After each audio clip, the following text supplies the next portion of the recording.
Hello, my name is Andy and I am the Village Idiot. I'm armed with a car and a GoPro and an unhealthy amount of time on my hands. I'm using that time to attempt to visit every civil parish in England. You're watching the Swindon series. Once known as the railway capital of the world, Swindon lies within the county of Wiltshire. There are 20 parishes here. Let's see which one we're in today. Welcome back to Swindon, everybody. Now for this one, I'm on my own because I've left Nikki in our hotel room. This is where we've been staying at the Premier Inn, Swindon North, just off the A419. Nikki's there doing some stitching at the moment. Shameless plug for Nikki's stitching channel. All the videos on her channel are edited by yours truly, so go and check her out. And that hotel and the adjoining pub, which is called the Cold Harbour, as you can see there, Cold Harbour's car park is there too, they fall within today's parish, Blunsdon.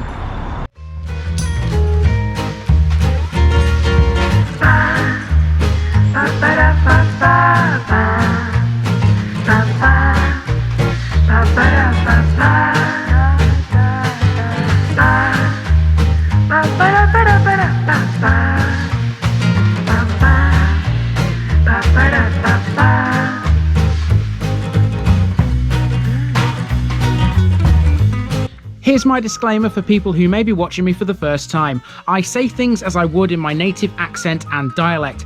As a result, I may not pronounce things in the same way as the locals do. Remember, I'm a visitor. It's impossible to know everything. Leave me a comment, spin me a like and bash that subscribe button. Let's get to today's parish video. Welcome back to Swindon, folks. Today we're in Blunsdon, which is about 4 miles to the north of the town centre.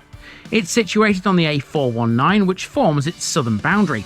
The main settlement is the village of Broad Blunsdon. The boundaries also take in Lower Blunsdon, which is nearby, as well as the former hamlet of Broadbush. The current boundaries were established in 2017 after Blunsdon split from what is now St Andrews. When combined, they made up the parish of Blunsdon St Andrew. This is the eastern portion of those former boundaries. Blunsdon dates way back to Roman times. The A419 follows the course of a Roman road known as Ermin Street that linked Gloucester to Silchester via Cirencester. The Domesday Book recorded the village's name as Blontesdone, which would change slightly and shorten over time. The name is believed to mean Blunt's Hill. Broad Blunsdon is situated in rural surroundings on a rise of land overlooking the upper Thames Valley. Beyond the boundaries to the north, open countryside stretches towards the Cotswolds, whilst to the south, newer properties are being built as Swindon continues to expand northwards. Blunsdon still has plenty of historic buildings, 2 pubs, a lovely church, a village hall with a shop in its car park, and even the site of an Iron Age hill fort. There's lots going on in this one, so let's go.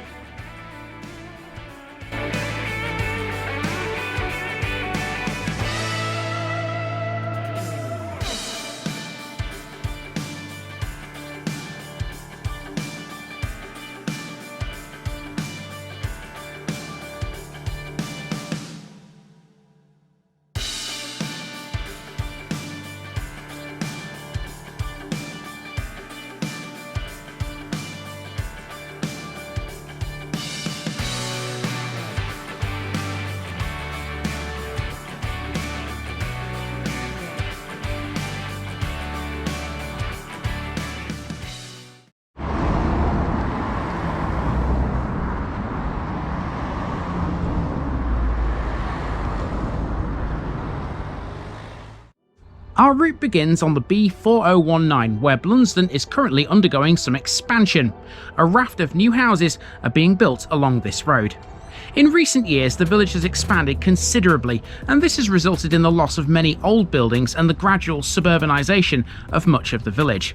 That being said, it still retains a bit of character. Just beyond the new houses, we have the entrance to the playing fields. This is Broadbush, and it's where the local football team, Blunsdon FC, play their home games. They compete in the Wiltshire Senior League, and they have plenty of junior sides too. Once over the field, we're into a residential area which contains the school, St Leonard's C of E Primary, which has strong links with the main church. In the 1960s, this school was built to replace the old village school, which is still in use today, as something else. Stick with me and you'll see what it is shortly. Now, one thing I noticed in South Marston and here in Blunsdon is there seems to be some kind of crackdown on people leaving their engine running close to schools. Here there is a sign saying stop leaving your engine running, and the car park on the other side of St Leonard's School says it's a no idling zone. It means the same thing. So it must be an initiative around here in Swindon. Never seen that before anywhere else. It's a good thing, it keeps the environment clean. So as well as the school up here, there's also a small playground. I always think it's a good idea to have a playground next to a school. Gives the kids something to do when they come straight out of the gates, doesn't it? So right, let's continue. We're heading towards the village centre. There's a church, there's a shop, there's all sorts of other things to see in Blunsdon, so let's go and see them.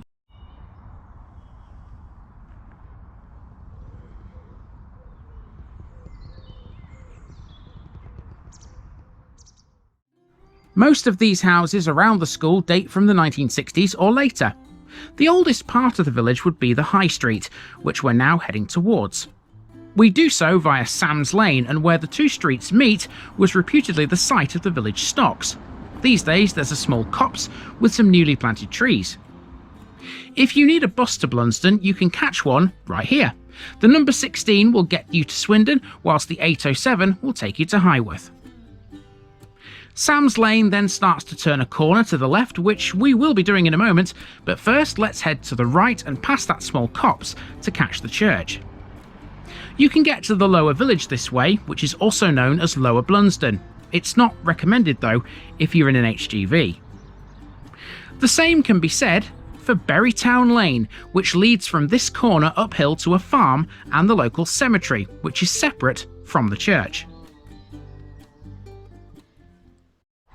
So at the end of this video, we will be driving up Berrytown Lane because there's something very interesting in there that will end this video off, this episode of Swindon off.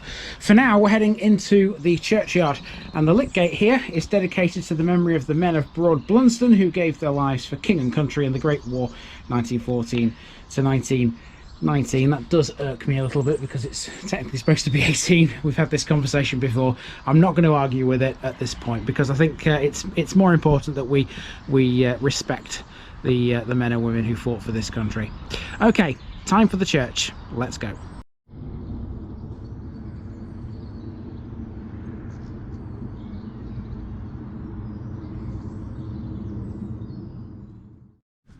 In the churchyard we have a cross shaft.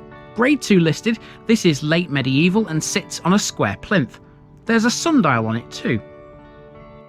Here's the entrance to the church, which features some lovely ironwork in the form of these golden crosses. It was open too, so let's go in.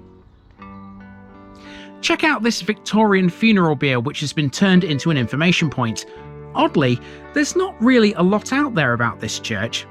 However, St Leonard's is known to be the oldest building in the village. It dates from the 13th century, but was extensively restored in 1870. Structurally, this is a church made up of a 4-bay nave and a south aisle. The tower is the original, from the 15th century. There's a variety of stained glass windows, most of which have been restored, and on the wall under the tower is a memorial to an important local man, John Pottinger. Okay, there's not a lot on the walls in here. There's the odd tablet here and there. The biggest one, by far, is this. Let's see if we can read this. Johannes Pottinger. Oh dear, this is all in Latin. I can't read it, I'm afraid, guys.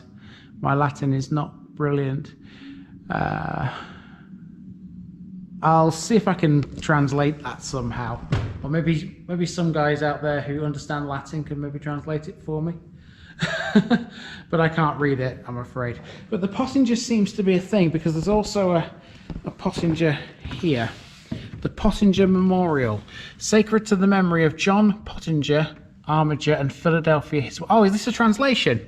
Oh, this could be the translation of this, I think, possibly. Right, let's see if we can read it. Sacred to the memory of John Pottinger, Armiger and Philadelphia, his wife, deservedly most dear, daughter of John Earl a Knight of the Golden Order and Chancellor of the Exchequer. An unexpected death blow struck her on the 12th day of April in the year 1692, aged 38. He, surviving her for a long time, died on the 18th day of December in the year 1733, aged 87. Wow, he outlived her a long time. He was upright in public business, concerned with active kindness towards his own family and with generosity towards the poor until his end. He was a patron of the writings of men. He wished his body to be buried next to the remains of his beloved wife. Richard Bingham, Arminger, erected this marble monument, out of honour, duty being the nephew of the only daughter of her dead parents. And there's a bit here about Philadelphia Pottinger was a member of the Ermin family who inherited the nearby Berrytown estate in the 17th century. That explains the name of Berrytown Lane. You see, you go in a church and you do find out some amazing things. So yeah, that seems to be a translation of this. It would make sense because right at the bottom of this it does mention Richardus Bingham, and you see here it mentions Richard Bingham. So yeah, that's an interesting bit of history there in this part of Swindon. Okay, let's head back out of the church and continue walking.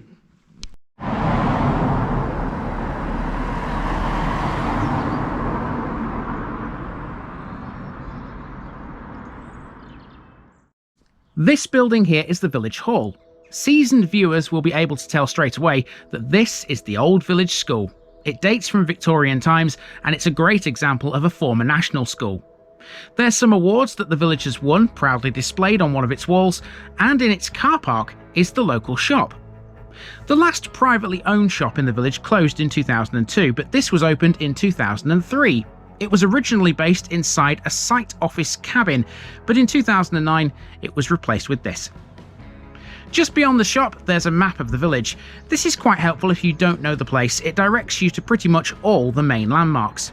It can be found in a garden built to celebrate the millennium, which spans either side of the junction with Holdcroft Close. I was loving this star design here, by the way. This is also where we come across the parish notice board, and you can mark off Blunsdon from your Swindon lists, folks. 2 down, 18 to go. I can see why this village has won Best Kept Village Competition awards. It is beautiful. I'm not even joking. I'm enjoying every single step of this walk. And I tell you what, if you stand in the right place in Blunsdon, you get some pretty good views. Look at this. You can see for miles just here.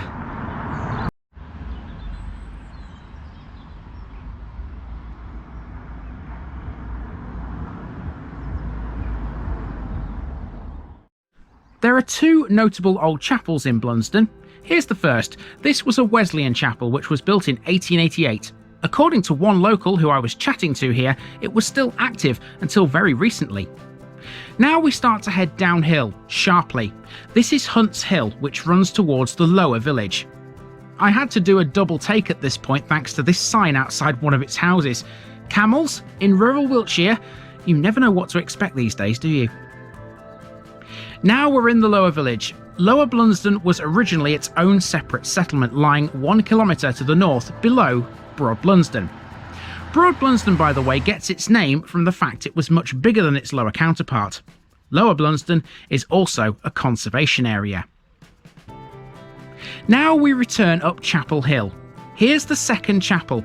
Dated 1864, this one was for the Primitive Methodists and replaced an older one from 1839. It's now a house.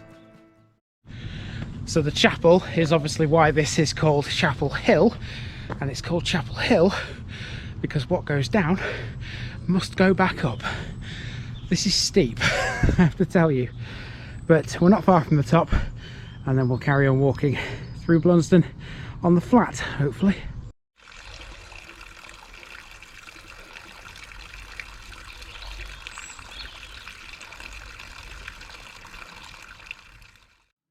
That stream is a nice accompaniment to the walk back up the hill. The sound of its trickle is part of what makes Blunsdon quite desirable, despite the hill of course. It is worth the climb though, because at the top is the Heart in Hand, a family-orientated local pub. One of the 2 pubs in Blunsdon, this one was built in 1924 by the Lamb Brewery of Frome. The pub has had a few changes since then, but it's very comfortable and inviting, and it serves food too. Winner. Next we have the Ridge, where you find the entrance to Blunsdon House Hotel, which features a 9-hole golf course and a driving range. Good for all you golfers out there. Back to the High Street, and at the end of the road there's another area of new builds, which span both sides of an important road. This street is named Skylark. This has its own separate play area too. So why is that road so important then? Well, all you have to do is take a look at the street names. Okay, we've reached the end of the High Street, and now we're heading across this road here, where there are some streets that have Roman names, like for example Janus and Jupiter. That one there is Fortuna. Now the reason they have Roman names is because this is a former Roman road. Let's talk a bit about that next.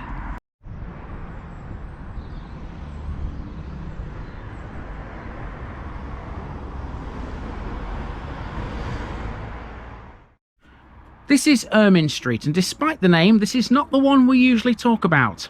Ermin Street, or Ermin Way, was a Roman road that ran from Gloucester to Silchester. Much of its modern route is followed by the A417, A419 and the B4000. It was an important link between London and Wales because at Gloucester it provided access to Isca, a legionary base which lies underneath the modern-day city of Newport.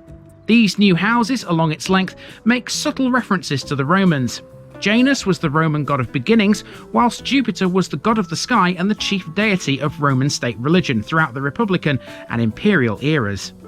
There's also a Minerva Heights and a Ceres Road up here as well, and you guys that are into Roman mythology can look those two up yourselves. Following Ermin Street we pass this garage, SR Motor Group, who'd be happy to sell you a used car to drive on the old Roman road. And of course the main road that passes Blunsdon these days is the A419, which is where all that traffic is just about heading now. It's a major dual carriageway which leads south towards the M4. Okay, we are at the Cold Harbour, which is the other pub in Blunsdon, right next of course to the Premier Inn, which I've shown you already. Now I've got one last thing to do here in Blunsdon, and that's to take you to the site of an Iron Age hill fort, and to do that I need to hop into the car and drive up Berrytown Lane.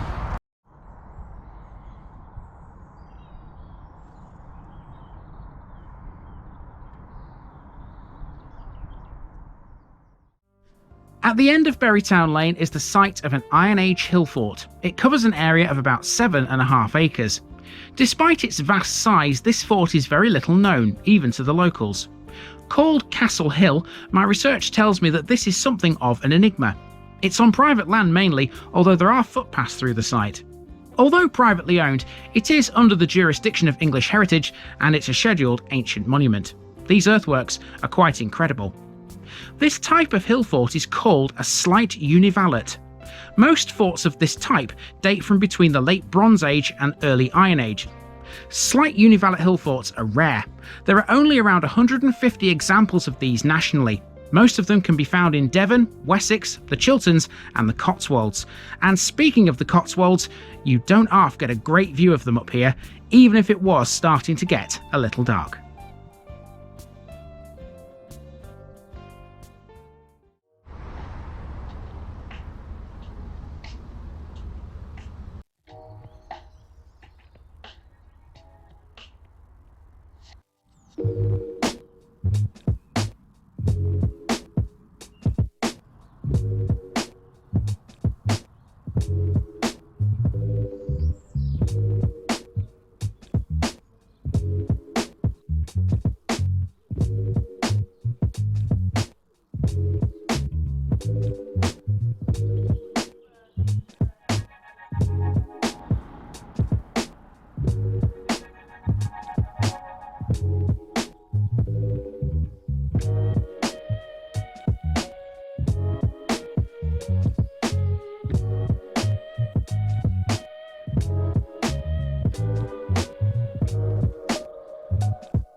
And there you go, that is the parish of Blunsdon. And what a beautiful place it is. And I tell you what, this is a great way to end it. You can see for a heck of a long way on this hill fort. It's ridiculous how far you can see actually. The vista is amazing, and I know it's getting dark at the moment, but you know, even in this kind of light, it looks fantastic. And it's so quiet here, it's peaceful. There's you know, very few houses around. There's only one there really, and that's really it. You're on your own out here.